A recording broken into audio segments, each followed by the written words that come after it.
And this is the Scout II. This is a 5-meter kite. What's different about this kite from the original Scout is we've taken all the crossover system away from the bar and we moved it to the bridle. So it's a lot less complicated and cleaner at the bar side. On the bridle side, we've added some Ronstand pulleys, and you get that same crossover action, which allows the kite to turn super tight for a bar control. And I'll walk up here and show you some of the crossover action. Your power lines comes through all the way to the top. Your crossover action occurs down here where you get your brakes. When you turn the bar, not only are you pulling the top line, but you're actually initiating a little bit of pull on the bottom brake lines, which cups the trailing edge, which helps the turn tighter. You've got adjustments for that as well. If you want a little more grunt, a little more power, you can attach this line, your brake line, a little further up towards the bridle. In lighter winds, you don't need turning as tight. You can just move it down a little bit further there. So it's a lot cleaner at the bar, but you still get that wonderful turning action up here thanks to this bridle improvement. We have colored lines, we have sewn Dyneema bridles for strength and durability. And the other cool thing is we've reduced the line to a 3-line system, so there's less parasitic drag. The old Scout used to be a 4-line kite, and now it's a 3-line kite. Scout features reinforced canopies with the crossover. This helps reinforce the inside of the structure. It also includes dirt outs.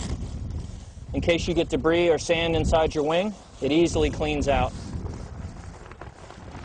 Let's check out the bar. This is the harness loop, and this is the quick release off the harness loop. So pull this, it releases the pin, and this frees you from the bar.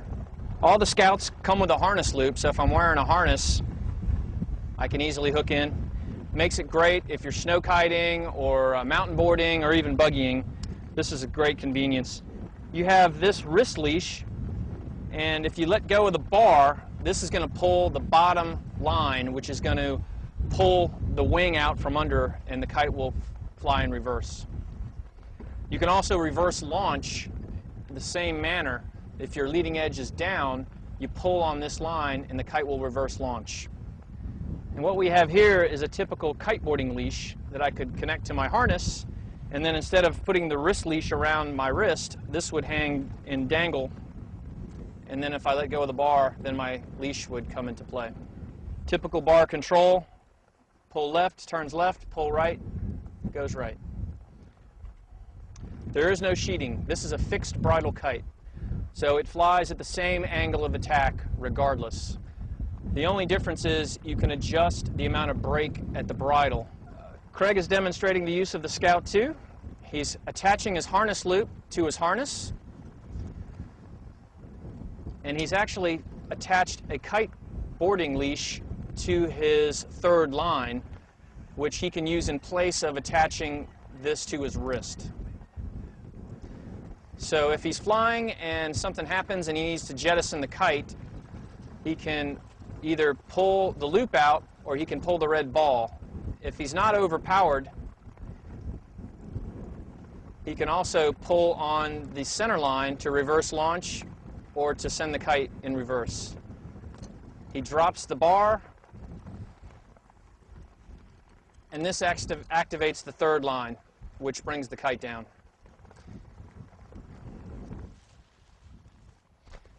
Craig, getting ready to launch the 5-meter Scout.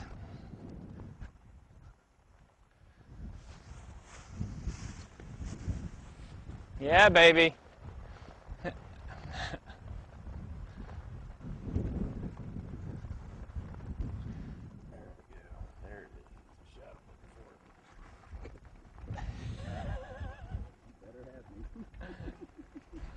Plenty of power with the Scout.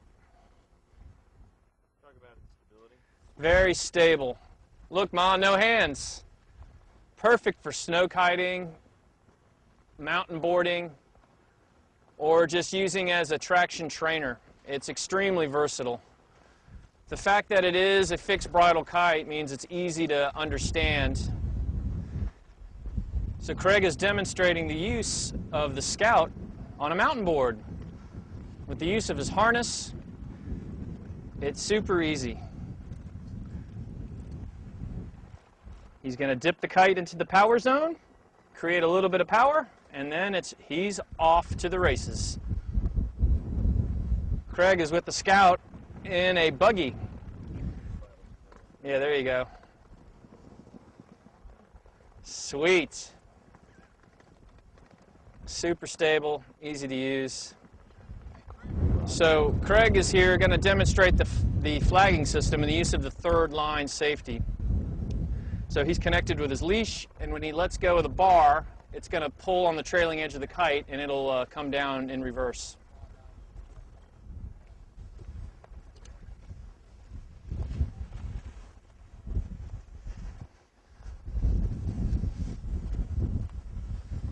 Very little power, and now he's able to retrieve his kite safely. That's the Scout 2.